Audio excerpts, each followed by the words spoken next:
Good afternoon, ladies and gentlemen, and welcome to Coffee Chat, sponsored by the SA Property Investors Network.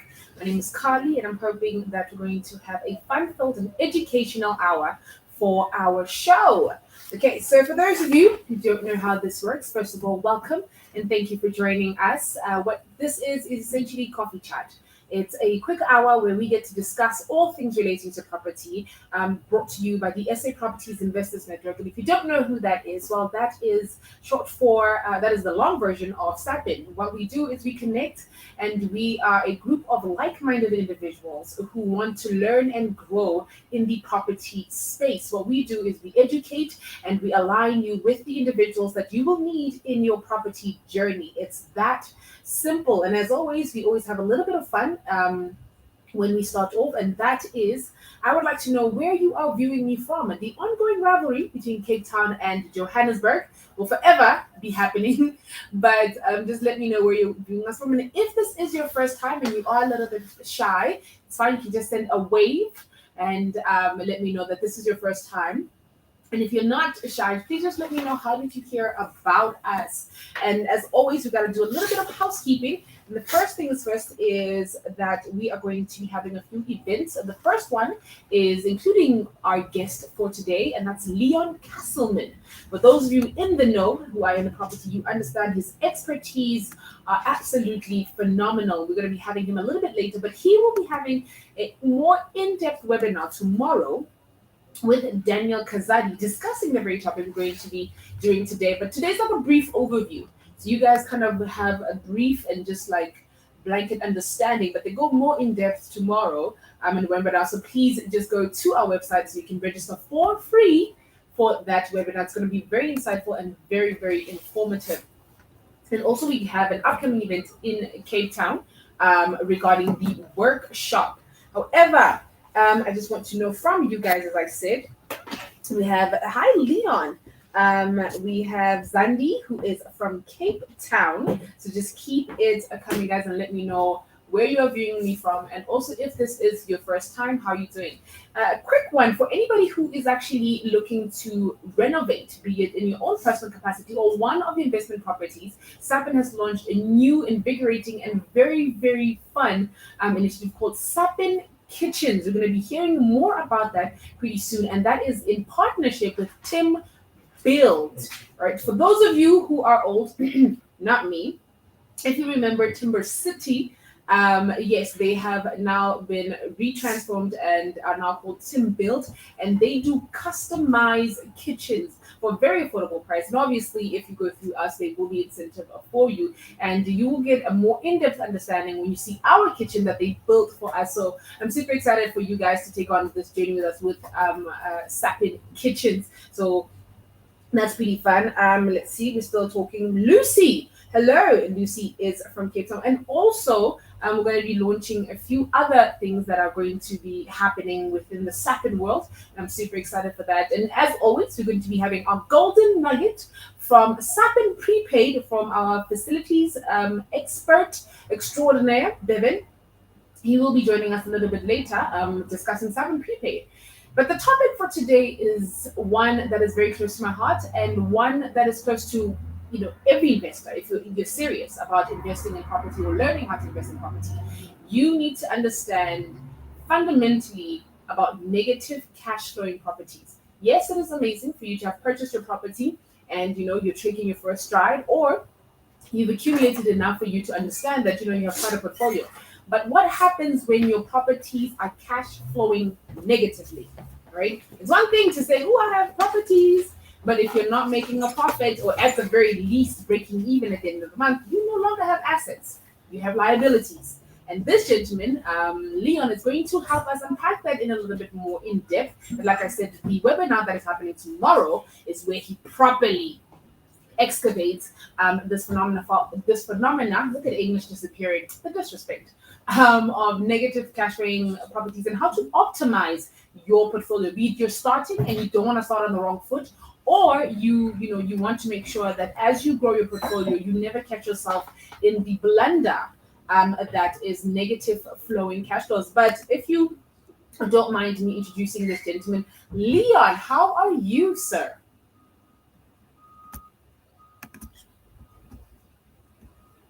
Very well, thank you. And yourself?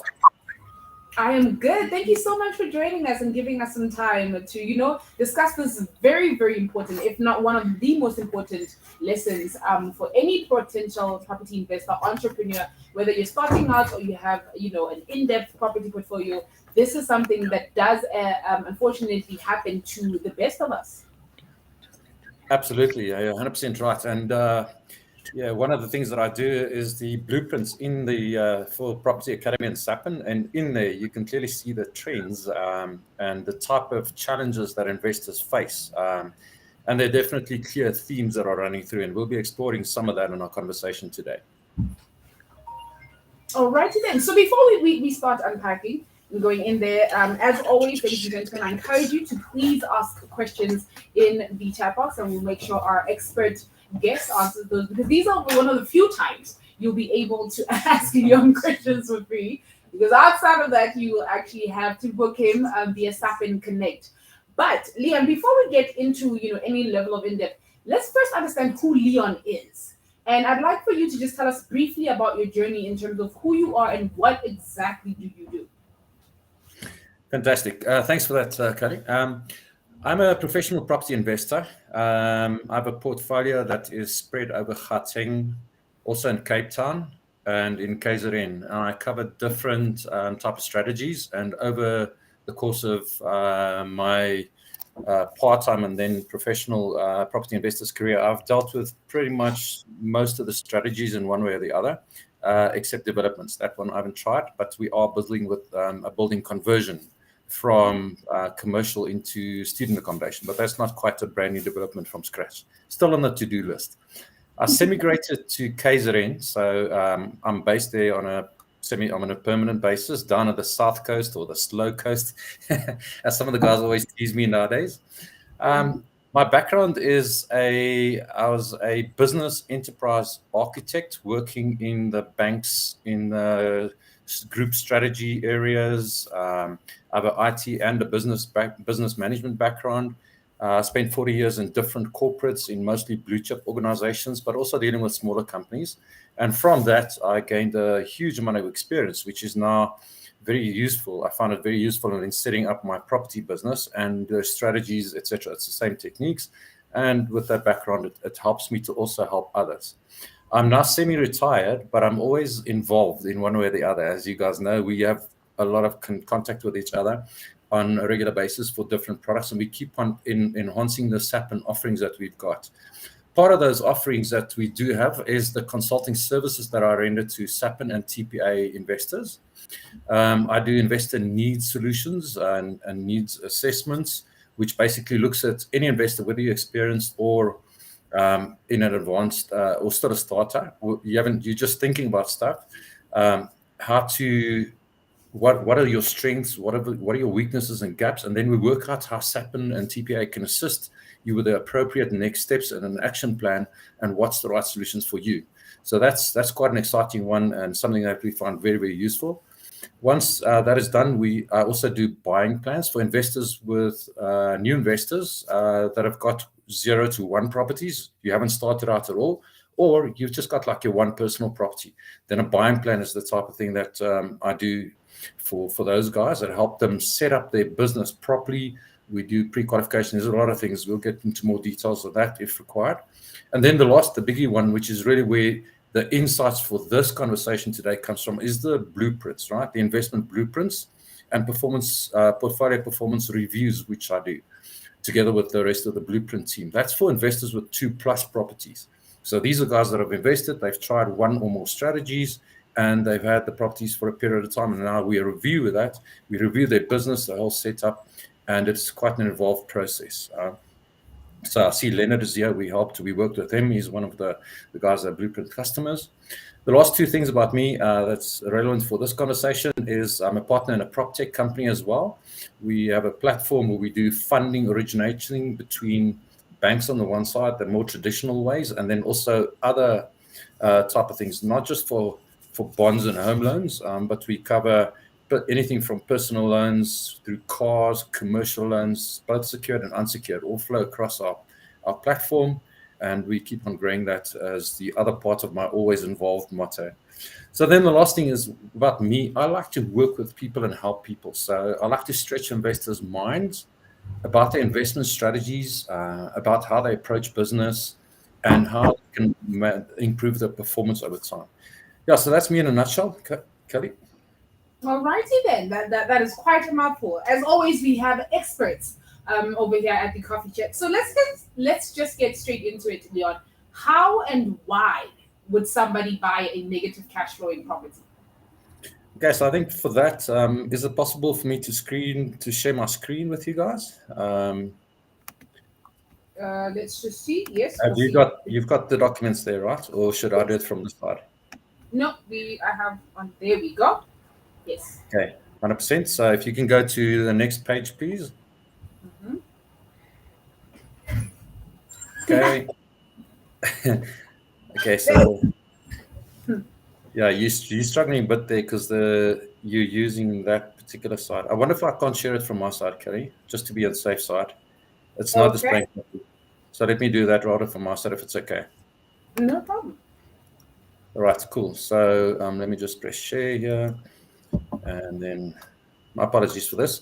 If you guys have any questions, etc., please feel free to ask them in the comments section, and then we'll take it from there and try and answer them as best as what we can. So, okay, so can you see my screen at the moment? Yes, there we go. It's a bit blurry though. Is it a bit blurry? There we go. Okay, that's better. Okay, 100%. So the question is, what are the considerations for buying a cash flow negative property? Why would you be thinking of that, right? And the answer is always opportunity, opportunity, opportunity. And sometimes it's just because I want to buy. And those are the dangerous ones. But when it's opportunity and it's informed opportunity, it is a good thing to do. So some things to consider is the economic context where we are at the moment, right? So we're sitting in a bit of a challenging environment at the moment. It's always good to just look at the big picture before we go detail. There's high inflation at the moment, and inflation drives costs. And costs for an investor is something which erodes our profits. So we've got to be very careful of that element.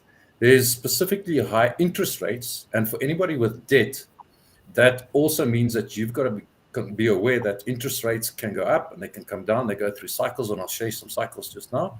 And just that's something to consider. Then the challenges that we've had through COVID or other local and international factors, the slow growth in the economy, it's a job turndowns, has also created demand changes for investors, right? That means that if you own a property and you're running specific strategies, the demand for that type of property and strategy could change, and it has changed in many respects. That creates risks, but it also does create opportunities. So it's about being educated enough and understanding and working with people that know how to take advantage of that. And the last thing is then supply changes. That's the properties that come onto the market and how the supply of properties that are available to be purchased or rented, how things are changing in that space. And at the moment, it's very much with the high interest rates, a lot of properties on the market for sale, and that creates a lot of opportunities for investors. So that's kind of the big picture, the four big aspects that's important. So then we also look at the interest rate. That's the biggie for most investors. Most of us leverage through bonds and buy through bonds or finance. And interest rate is probably the biggest factor that can impact on your cash flow. So this is the trend for interest rates since 2014, and you can see that it goes up. It's always on the move, right? Depending on what happens in the economy. So it went up, and it was at 10.5 in 2016. And then good times started happening, and it started drifting lower, and then COVID happened. And suddenly the interest rates plunged as the economists try to protect the economy, right? And make sure that people still can afford to do stuff.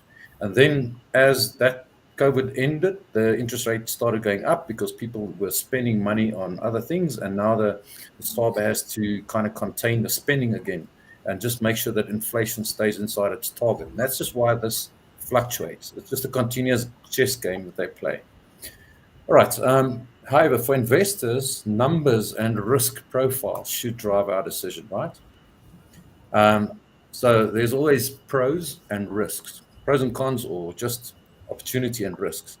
And on the pro side, when you consider a cash flow negative property, that might be cash flow negative now, but if these sort of factors are good or have potential, then you would definitely consider that property. It's in a good area. It's in a great environment, right, within the broader area. So it's like next to the school or close to school or close to the transport areas. It's near to the shops. And then the location, right? It's in a quiet street there, or it's not on a very busy traffic. It depends what your strategy is. And then out of that, it has potential for cash flow and capital growth. That's a very important one. Location is still always key, right? Then on the number side, acquisition costs. If you can get that cash flow negative property at a substantially below market price cost, right?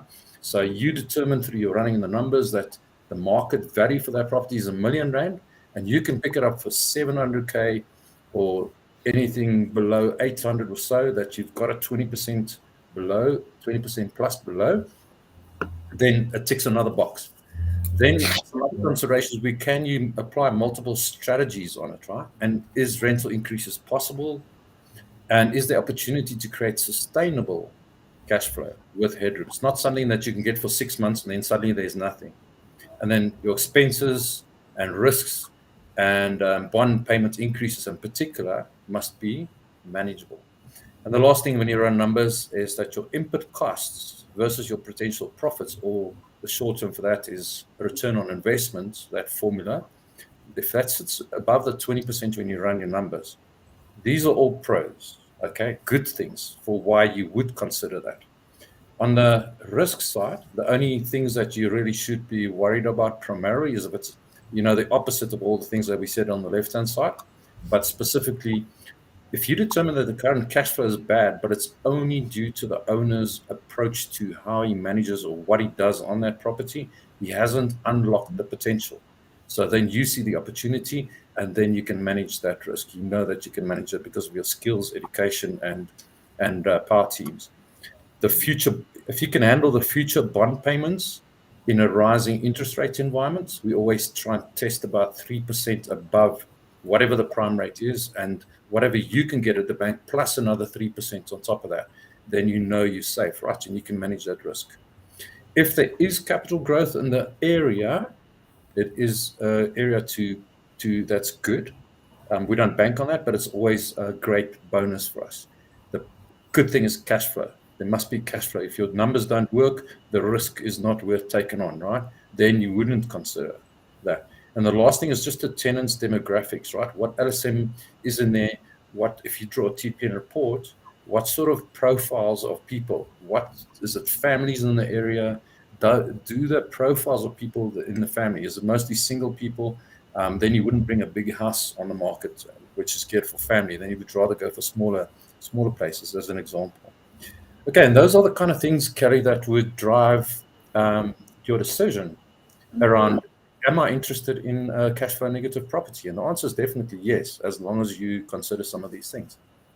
And what is very interesting is when we say there are times where it actually is a good decision to take on a negative cash flowing property. However, there are other times where you find yourself, with no effort on your own part, unfortunately, having a negative cash flowing property where that was not the intent at all, but you're now, bleeding from your pockets because your property has now been negative and it's cash flowing incorrectly. So in those instances where it wasn't a conscious decision or part of a strategy and a plan, because we understood it will turn into positive at some point, where you possibly purchased with the assumption, and that's what we don't do. We don't just assume things. We run numbers. That's why we're part of SAPIN. However, to those who are new and may or may not have been aware of this, and now unfortunately they're in a predicament, their property or properties are not cash flowing property. Can a negative cash flowing property be saved?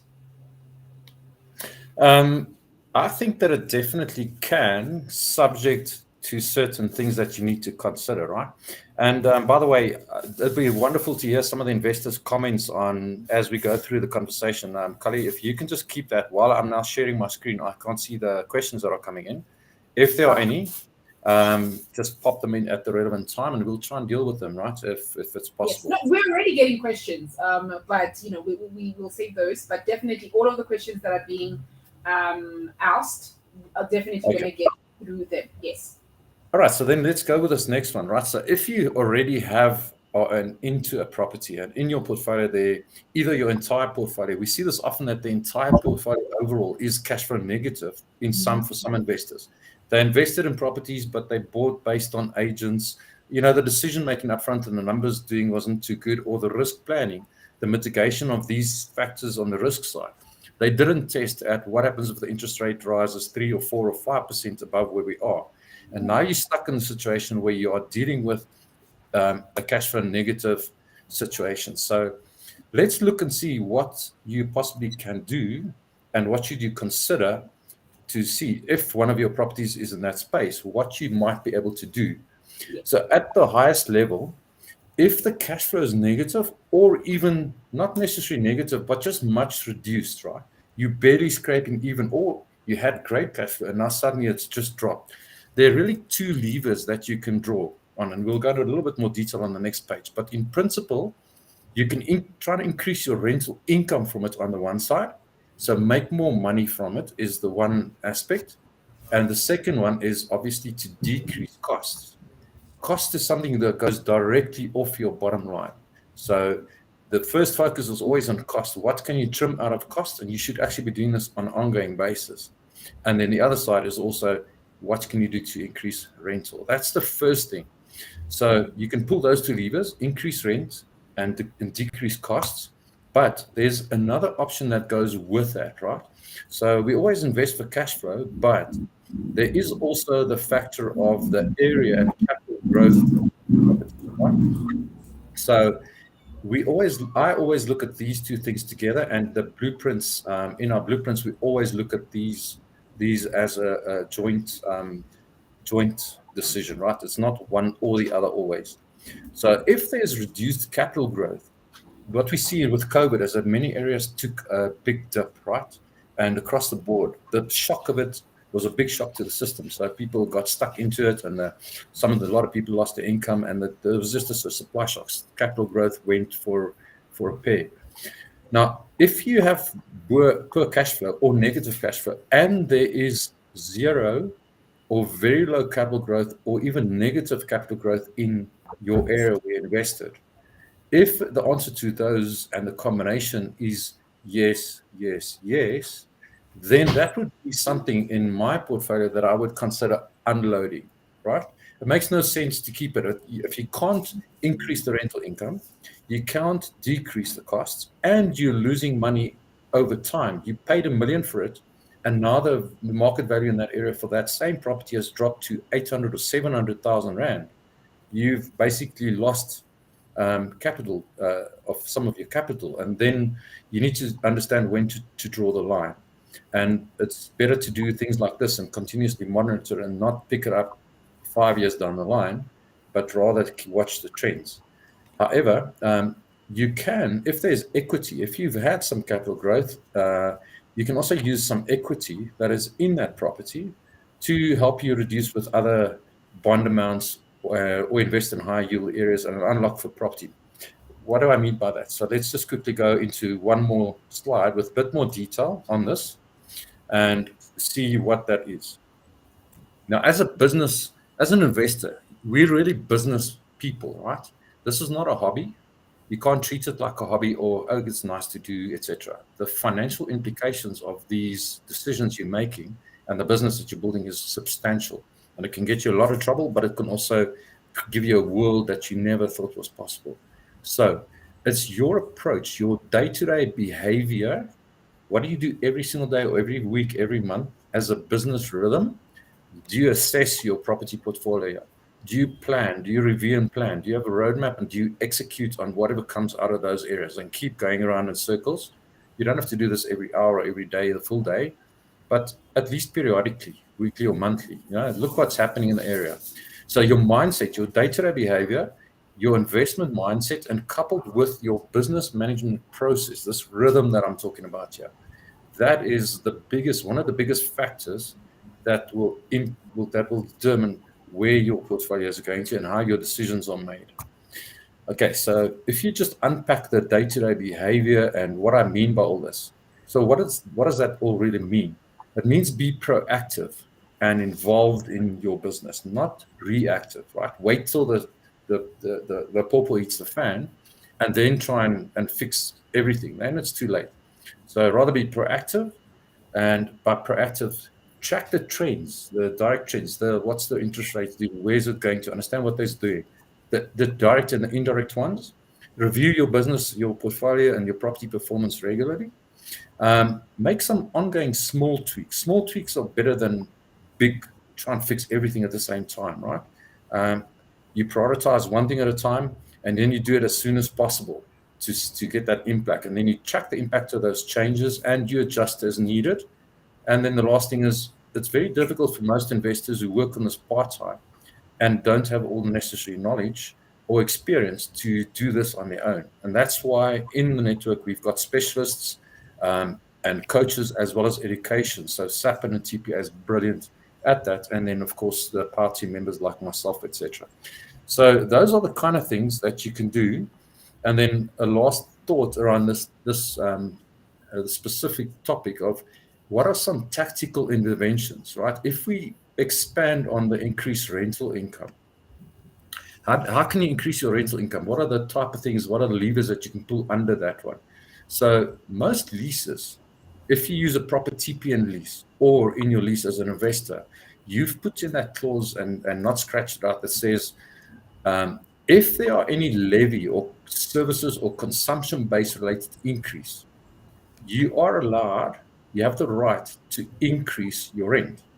If that clause is not in your contract, then please consider adding something like that, because that's a way that you can protect yourself.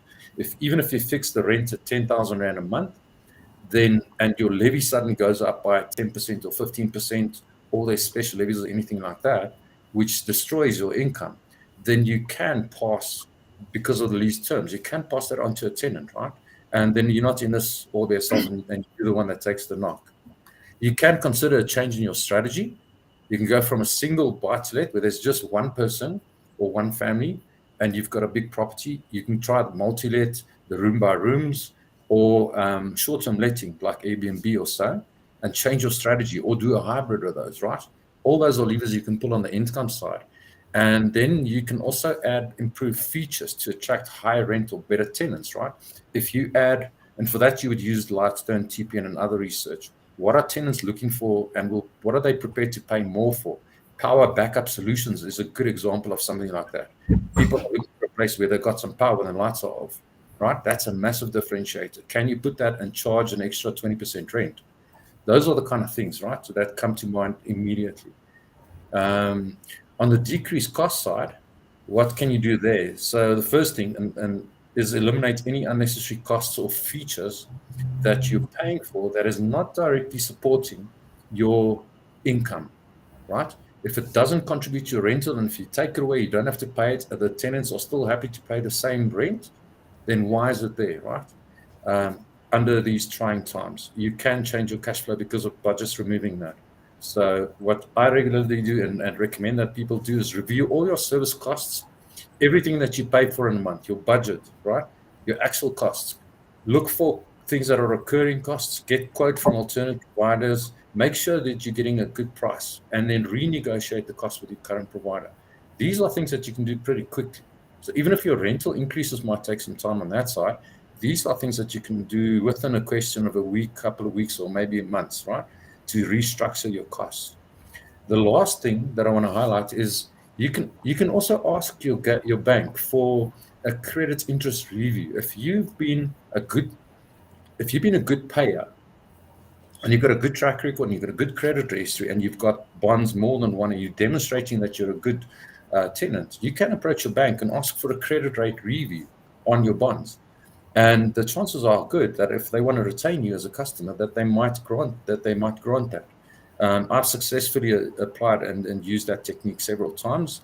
And as your property grow, you can then ask for it on your bonds, not only in the bonds, but also all your short-term debt, your overdraft, your credit card, all those good things. All of those things, you ask them to review your total portfolio. That's fantastic if you could do that, because immediately that reduces your costs on your biggest items. The last thing over here is really just, you can use and swing short-term debt, things that you're carrying on your overdraft. If you're struggling to pay off your credit card or with your car, those are things that have got a very short term. Your payments on those are quite high, and your interest rates on that is also very much higher than your bond. If you have equity in your bonds that is sitting there that you built up, you can actually access potentially some of that equity and pay off or reduce the outstanding debt with higher interest rates and higher payments, and spread it over a longer period of time. But I want to stress that this is only a temporary fix, right? You do this as almost the last resort when none of the above fails and you are in desperate trouble. Then you can stretch it over there. And then what you should do is look at ways to settle or reduce those extra amounts that you swung into your bond over the longer term, that you reduce that again by doing things like flips, capital type projects, or other work that give you income, and then repay that again, right? So once you've done that, you've spread you for the period that you use that facility in your access facility in your bond, you had lower costs, you had more income to survive, and with the new income that you supply, you're in a much better position, because now you've paid off the money that you stuck into the bond, and you can get the bond back to normal, and you don't have any of the short-term debt. But it is a temporary fix, and you've got to be very, very responsible when you do that. Sorry, that's a big mouthful, Connie, but it is a big question, right? It is a big question, and you actually went quite in depth with it. But as I said, firstly, if people want to know more and have you take on an even deeper dive in terms of this topic, they can see you on our webinar tomorrow. So please, the links will be in the chat box in terms of you to register. It is completely free. And also, I'm going to be going to the questions because we're getting quite a few questions now. However, there we go. However, I would like to bring on, piggybacking off of your comments in terms of costs and how you cut costs. I want to bring on our golden nugget expert in terms of facilities management, Bevan, to have a say in this topic in terms of negative cash flowing properties. And Bevan, there is a loud sound coming from. There you go. Hello, Bevan. Hi, all. Sorry, Kali, is it my sound causing drama? Oh, okay, yes, because there was like a weird sound that was like whistling or something. I don't know if it's clear now. Good afternoon, everyone. Hi. I super excited hearing Leon here, because these are like big issues that everyone's experiencing at the moment, and I'm appreciating the sharing that Leon's given. And the reason I make it, or I say it, makes me super excited is all of these sessions that this coffee chat covers. We are exposed to so many of these great speakers, etc., who have these influences and ideas that we normally don't think of on our own. So it always encourages me to be involved in this SAPIN space. So I don't know, like Leon's covered a huge amount here. And one of the things that stood out for me was that idea of when you're purchasing a property, that you can't really see the strategy of it if you're taking over from another owner and they are already in a cash flow negative space. It's how do you start thinking of ways to make it take advantage of that opportunity to make it cash flow better for yourself. So I think that brings to mind this idea of a lot of the smaller properties. What normally tends to happen is the agents just want to get a lease signed. They just want to make the commission and move on. And the best way for an agent to achieve that is to say, hey, Mr. Landlord, if you want to land a quick tenant, let's include water and lights, or let's include water in the lease agreement and get that tenant in.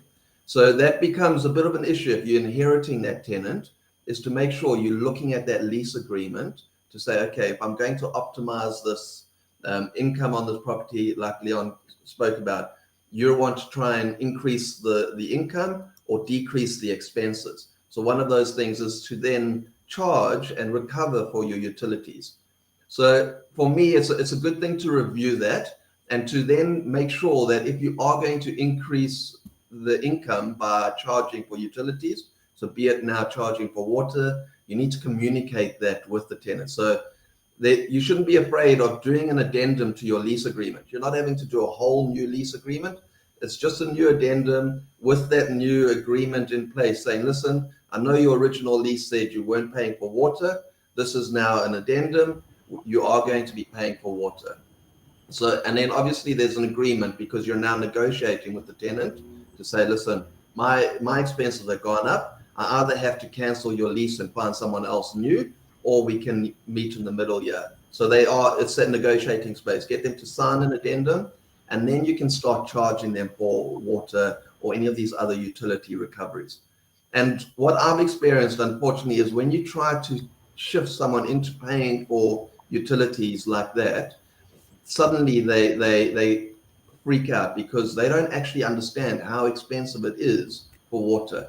And when you get free water, you just turn on the tap and you let it run constantly and you don't care. So now they're going to still have that mindset when they are being post-billed for water. So I think it is, or I really do encourage people to say, if you're going to do that changeover, start them paying for water, put in a prepaid water meter, because that forces them to be conscious of how they are using their utilities. So they're now aware, like what I put in is what I get out. So if I take too much out, then I've got to keep putting more in. So they start being conscious of their consumption. So for me, that's a big one. And then again, on the utility side is look at your levy statements, your rates, bills, and so on, and look at the other costs that you're paying for. Don't just take your rate statement and pay the whole thing and forget about it. Look at the fact that you're paying for refuse in there. You're paying for sewage recovery. And those little expenses that are burdened to you, those are transferable to the tenant. Leon mentioned on the lease agreement. In the lease agreement, you have there that you are recovering those costs from them as a tenant. Make sure you're recovering the refuse charges. Make sure you're recovering your sewage. So if you're charging for water, often it's either a fixed fee for sewage or there's a kiloliter linked value for sewage. They use 100 kiloliters, they're going to then put 100 kiloliters towards sewage. So you recover that. The only things you can't recover from your tenants are your rates, the full rates value, or your levies, the levy value. Because your tenants, by law and the Rental Housing Tribunal, will challenge you on it if you try to charge your tenants for those fees.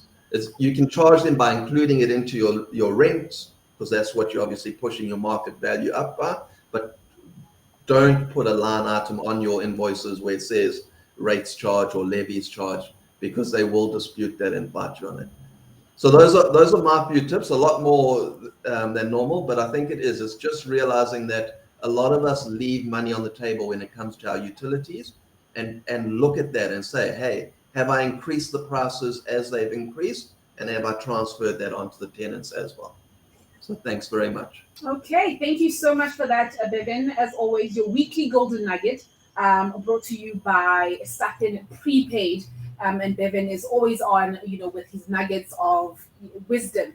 But now we're going to go to the comments section. We'll start with Lucy. And also I want to stress, ladies and gentlemen, if you want to engage with Leon and you want to discuss, you can absolutely contact us at support@SA Property Network, and we'll make sure that, you align with him. And as I said, this is actually a great opportunity because it's one of the few times we'll be able to ask Bevan things for free. Outside of that, you contact us at support@SA Property Network, and we'll make sure we connect you with Bevan. However, we'll start with Sam. Sam says, hi, Leon. I have a few negative cash flowing properties. They have been creating a sizable hole in my pocket until I mixed them with high risk positive cash flowing properties in the city center. Comment. Is that a good idea? No. What's your comment regarding that? I think that's a good example of where you can subsidize a poorly performing portion of your portfolio with higher yielding acquisitions. But it doesn't solve the the properties which are really not performing. Question. So what do you do about them in the long term? So that's a great short-term strategy, but your profits to you in this business make profit. So my answer to that would be to really follow the things that I've outlined so far in the conversation. Review your income, your costs on the portion of your portfolio that is not performing. There's some great nuggets in there that you can apply. And to the point that Bevan's also made, any consumption-related items, what can you offload to your tenants? That's normal and expected, and what they would pay in any other good establishment, right? If you do that, and then you make a keep or sell decision on the ones that are really ticking no for cash flow and capital growth, that would give you some part of the answer. And then for the ones that say, okay, there is capital growth, so they are in the longer term, it looks like I'm still in a good area, etc., and they'll go from 1 million to 1.5 million in 5 years. The trends are up. It's just my cash flow that I need to solve. Then the question is, what can you do in that area? Then you apply the bullets that I've outlined there in terms of, can I increase my rent, my income, and how do I do that? And it's best to work with a coach like Bevan or any of the other SAPIN coaches or a mentor or other investors. There are there's great support on the network for you for that if you're really struggling to do that on your own. So there's the short answer to that. Yeah. Okay, and then the next question we have is from Lucy, and she says, "Hi Leon, what does your assistance entail for an individual investor who aspires to move from one property to 2+? I guess it's more so a question to go, if I'm still small scale, do I actually need, somebody like such as yourself in terms of services?" That is a great question, and we have helped so many investors in the offerings that I mentioned at the beginning of the program, right? We have the investor needs assessment, which really says what it is that you're aspiring to do and which are your preferences to do. And then it's the buying plan would really be the one that is suitable for that, but for you, Lucy. What the buying plan entails is we look at the structure that you've got, which is one of the most important things, is how you set yourself up for business in the beginning. So a buying plan looks at your structure, make sure that we help you set yourself up properly so that you don't have expensive mistakes later just from where and how you buy the property, and that you can get access to funding. We pre-qualify you as an investor with the aim of getting multiple properties and in your structure, so you would know exactly how much you can go and buy for and how much funding the banks you can leverage. And the third thing then is we use that plus your goals. We say to us, I'm looking to make 50,000 Rand net cash flow in a month. Then I develop a strategy and a plan for you that shows you how you would go about doing that with deals that we've done through the brokerage that we've seen in the network, etc. And I show you how it is possible and how it's possible to achieve and potentially and often exceed the goals that you've set yourself. Anything is possible in property as long as you have the right assistance and the right power team around you. So for you, I'd strongly recommend a buying plan would be the right place to go. Mm-hmm. Okay. And so as we get on to wrapping up, please ask your questions. If not, I have one more question for you, Bevan. And that pertains to, you've discussed the buying plan and blueprint, but just like a rough overview, you will obviously unpack this even further tomorrow with the webinar Daniel Kazadi. But what would you actually say is the blueprint? If you're explaining it to somebody like our viewers who don't know, don't understand, just a brief overview of what exactly is a blueprint. Okay, 100%. Can I switch back to my screen? I think that'll help you a lot. Can you see the screen at the moment? My screen at the moment? Yes, we can. Okay, I've increased the resolution, so hopefully it's a bit more clear. These are the 3 tools that I mentioned a bit earlier. It's the needs assessment, which really plots your strengths and weaknesses and which are the areas you need to improve around 8 different dimensions. That's a holistic view of it. There's the buying plan that we refer to for starters. And then the other one is the investor blueprint. This is for investors with 2+ properties, right? Your personal property plus at least one other. The buying plan, I'm going to recap just on that quickly. It covers what is your goals, and we help you define goal setting is important, right? What is your financing capability? We pre-qualify you, and we pre-qualify you in a structure as well as in your individual capacity. We show you how and where to start. We recommend a legal structure. You'll have a consultation with a tax consultant. We'll show you things to avoid and things to start doing confidently. And then we'll help you choose the right strategies to reach your goal. And we'll show you how it's possible for you. All in the space of an hour interactive walkthrough session after we've spent time with you. The blueprint, which is the question that you had, this is really the one where it's for the investors that have gone beyond that started. They've made the start, and you're now sitting with an existing portfolio that is either performing or not, or parts of it is performing, like Lucy and the other person. We look at your goals, right? It's important to understand where you're going to, what you're trying to achieve. We do the same. We help you understand what is your current finance capability using your existing portfolio, the cash flow that comes from there, your own income ability. What are your resources and how much can you put into, what can you access to buy and grow with? What is the legal structure? And you'll have a session with a legal and tax specialist, Bruno Samar, and his team. As part of the blueprint, it's included in there, and they will help you to restructure or make recommendations there. And then also how to pay the least tax possible from there. I'll personally do a full factual portfolio review. I look at every single property in your portfolio. I do the area research, etc. It includes Lightstone reports and area research from there, detailed performance assessments, and I roll it up to the property level. And then I highlight risks, warnings, and I show the opportunities that we spot from that for improvement in every single property. And then out of all that, I do a 10-year forecast, and we show you what is the gap to your goals if you don't do anything where you are now. That shows you how and where do you need to improve. And then we also connect you with the coach that helps you and show you how to change and where to change to improve your business, right? And you'll just see some examples of the outputs of what some few visuals on what it looks like. That really is the blueprint, right? In a nutshell. Okay, thank you so much for that, Bevan. So as we wrap up, I want to say thank you so much for taking your time just to converse with us today. And to the individuals who want to contact Bevan or seek out his expertise, Bevan, I beg your pardon, Leon, and want to seek out his expertise, you have the link in the chat box, and you can go to support the SA Property Network, and we absolutely make sure you connect with him. However, if you want more understanding and more an in-depth analysis of the discussion for today, you will have that with Leon and Daniel Kazadi tomorrow. So the link is also there in the chat box in terms of registering. It is absolutely free, ladies and gentlemen. But Leon, I want to say thank you so much for joining us and just giving us all of this amazing information, and just getting people thinking about what their current portfolios look like, and how they can optimize them and actually make them even more successful. Fantastic. I appreciate the opportunity to chat to you and share some insights and some pearls of wisdom, and look forward to tomorrow night. Please join us there. There'll be a lot more detail.